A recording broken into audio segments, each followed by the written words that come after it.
Okay, so I'm recording some content lecture for English 115. Okay, today is February 10th. We're talking about annotating today. And annotating is essentially when you are writing on the text in some way, shape, or form. So most of us are very familiar with note taking. Note taking is when you have a passage and you read it, and then you go to another piece of paper, some way, shape, or form, and write notes about that content, okay? What we're doing today, though, is called annotating. Annotating is when we're literally writing, making notes, pointing out particular things within the text during our reading process to help us process the information, but also to pull out and make aware of, okay, what are some things that are important about this particular passage, right? So one of the purposes of annotating is almost like you're having a conversation with the author, and you're either making notes or asking questions or pointing out certain things. So engagement with the text. The other part of that is also kind of keeping your brain on track and awareness of where your brain is at and are you keeping it focused where it needs to be. So if you remember, we kind of talked about prior, when you do reading, and a lot of us do silent reading, if you read something and you don't remember what you read, you know, that's your vacation kind of took a little lunch break, or, you know, your brain took a vacation without you and you didn't even realize it, right? This is a method to help you force your brain to pay attention to what you want it to pay attention to, whether you want to or not, right? Whether your brain is happy about it or not, you are forcing your brain to engage and pay attention, okay? So that's the other purpose for annotating. So annotating is engagement with the text, help you understand those kind of things, and force your brain to stay on track, stay on task, and pay attention to what you want it to. So both of the assignments in module 4, let me see if I can quick share my screen here. Sorry, I'm looking for my share button. Oh, there it is. Okay, share screen options. Only the host can share. Okay, I don't know why it's not letting me share. Sorry, I think it may have something to do because I'm recording. I'm not totally sure, but on your computer, either if it's in front of you now or if you're at home watching.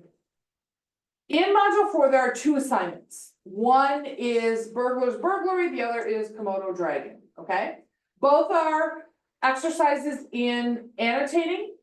So I want to kind of preface, we are going to go through the annotating process. I'm going to talk about steps in the annotating.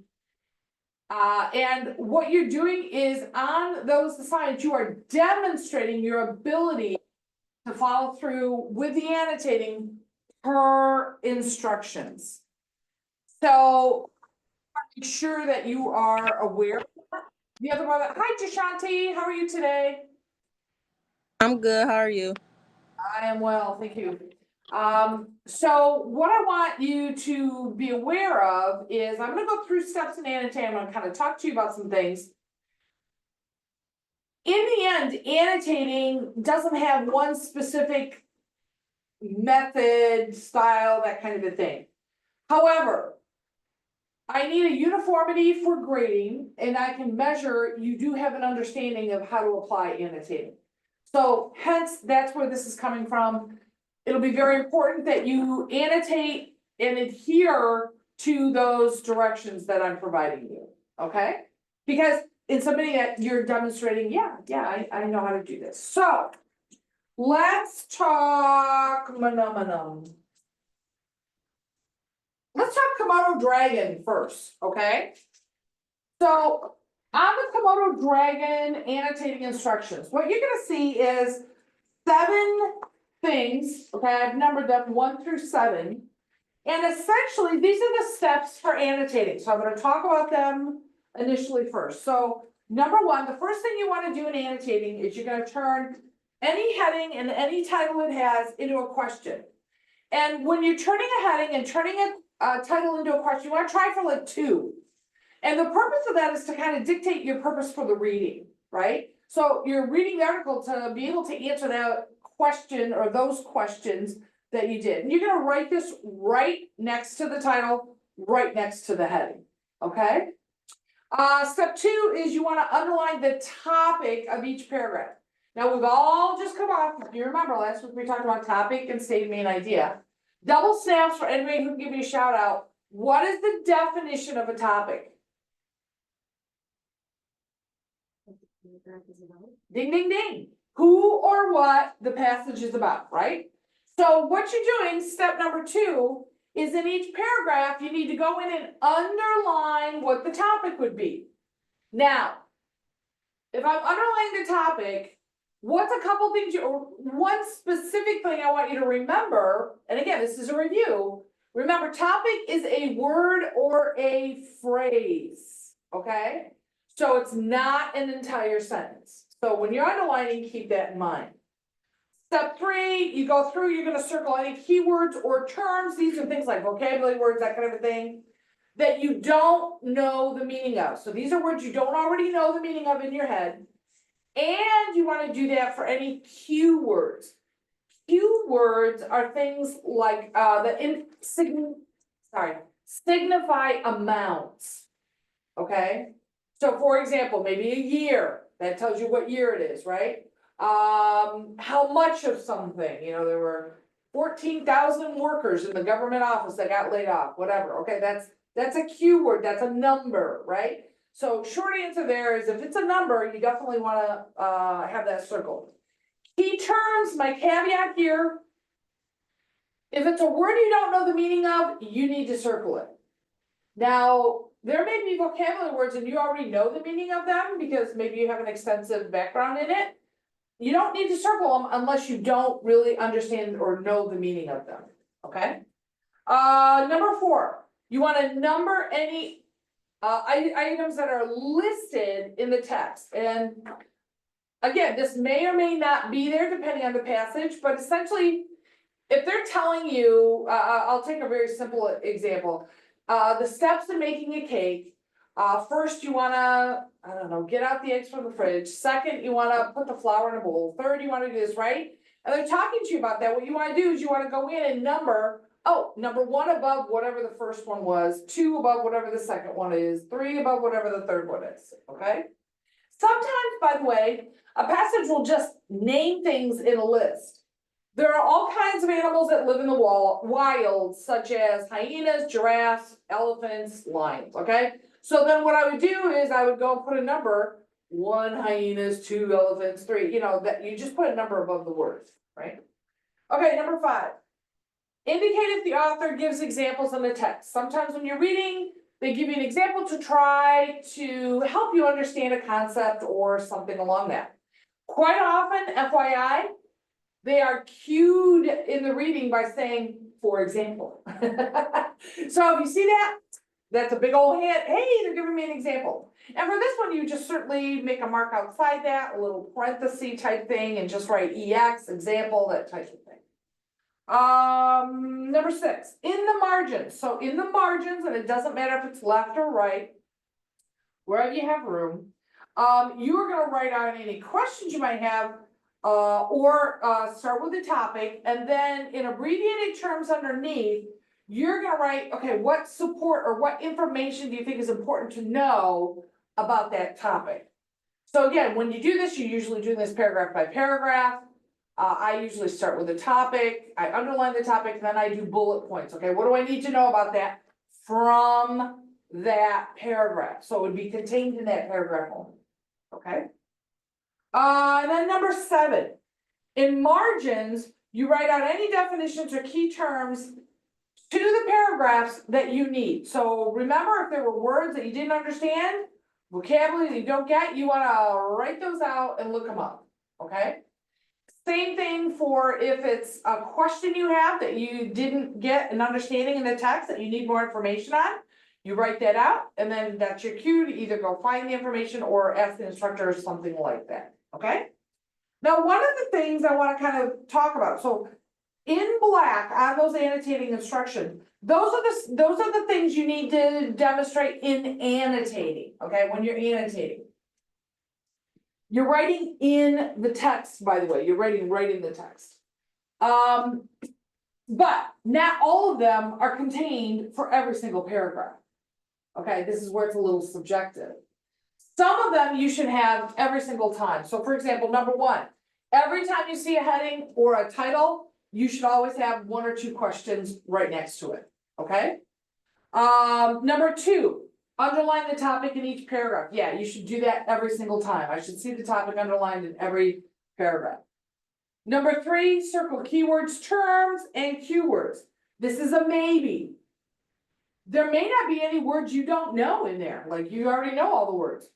And there also may not be any number words or volume words or any of that in there. So it's possible you wouldn't have any words circled, okay?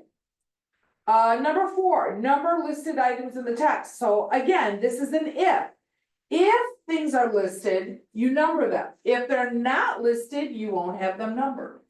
Okay, so that's another maybe one. And by the way, in the red, I give you kind of examples of some of this stuff. Number five, if there's an example, you need to denote this. Now, again, this is a maybe and if. If they give an example of something, you want to signify, yeah, here's the example. You can do an arrow or a little parenthesis, but they don't always provide that in every paragraph. Okay. And then number seven, in the margins, you write out topic, definitions, key important information relating to that paragraph. That is every time. I should see writing in the margins every single time for everything, okay? Now, how much you write, all those kinds of things, that's a little different. So let me kind of talk about what you put in the margins. Number one, systematically, it's very helpful if you just start with the topic, whatever you think the topic of that passage is, of that paragraph. Underline that, and I'm gonna demonstrate on the board for you. So again, it doesn't matter if it's left or right. Oh, I didn't get a better marker. I've got a GIMP marker. I apologize. Give green again. Doesn't matter if it's left or right. I always do mine. I bounce back and forth between the two margins wherever I have the most room or I think it's gonna work best. Okay, so if you do left on one passage, right on another, all I can say is try to keep it as close to the paragraph as possible. You might go a little bit over or be above, but in the general area. So what I would do is you're gonna write whatever the topic is that you underlined in that particular paragraph, and then underline that. Okay, this is in the margin. FYI, let me clarify. I'm not saying write the word topic. That's not what I'm saying. I'm saying whatever it is you determined, whatever you underlined as the topic, that is the word you're gonna do out here in the margin and underline. And then you're going to do bullet points, okay? How many? I don't know, it's whatever you feel is gonna be important. Some things, you know, it's gonna be a red flag if you don't have on there, you know, if you don't have anything worth writing about, but essentially, minimum, maybe 2 or 3 things, right? And if you need more information, it depends sometimes on how much background information you have. If you already know a whole lot about Komodo dragons, you might not feel the need to write a lot of stuff over here because, you know, you already know a lot of it, right? Think of, the best way I can think of this is bullet point items are things that maybe you want to give yourself a heads up. These are things I may need to know for a test. You know, this is the information that I may need to recall later on. Make sense? Now, word of advice, and this is what I want. So this is kind of the structure of what it would look in the margins, right? When you're doing these bullet points, couple of things. Number one, you do not write in full sentences, okay? You abbreviate as much as possible. Abbreviate so that you know what you're writing, so when you come back to it 3 days later, you understand what you wrote there. But don't write in full sentences, don't worry about spelling, don't worry about capitals, any of that kind of stuff. These are literally notes to yourself, okay?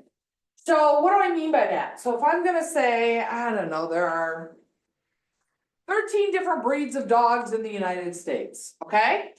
I might write something like this. 13.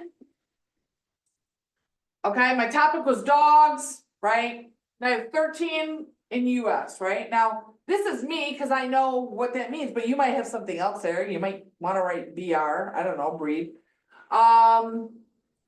Think of texting, you know, when you text, how you use all kinds of abbreviations, whatever, yeah, this is a good place for that, okay, those kinds of things. As long as you know what it is when you come back to it, okay? But the thing I really wanna encourage is abbreviate as much as possible. This is not meant to, you know, be given to anybody else. And the other part of that is don't rewrite everything that's already there, right? They have it in written form, full sentence, right? You're just pulling out the important bits, for lack of a better word. Okay, makes sense? Now, for the purpose of our assignments, you are gonna have to give me enough here that I'm gonna be able to understand, okay, these are your notes, I know what you're saying there, right? But I guess if I have a question, I can reach out to you. But for the most part, don't worry too much about writing too much, right? I don't want you to do that. All right, what else do I want to talk to you about annotating? So don't be alarmed, not everything is for every paragraph. There may be paragraphs where all of this stuff is in there. Some that maybe only like 1, 2, 3, and 7 are in there, you know, that kind of thing, okay? All right, so in a nutshell, that's my lecture on annotating. My goal now is we're gonna do the activity. We're gonna start both activities. And then we won't, I don't know if we'll get through them all or not, but my point is I wanna start so you understand what's going on. How to apply it on the written thing, but I won't record that, that's a work activity, that's a, you know, whatever. So for those who are watching it on the video camera or whatever, this is the end of quote unquote content. So feel free to reach out if you have further questions or need clarification. Remember, I do have office hours almost every single day. So let me stop my recording. Give me a hot second here.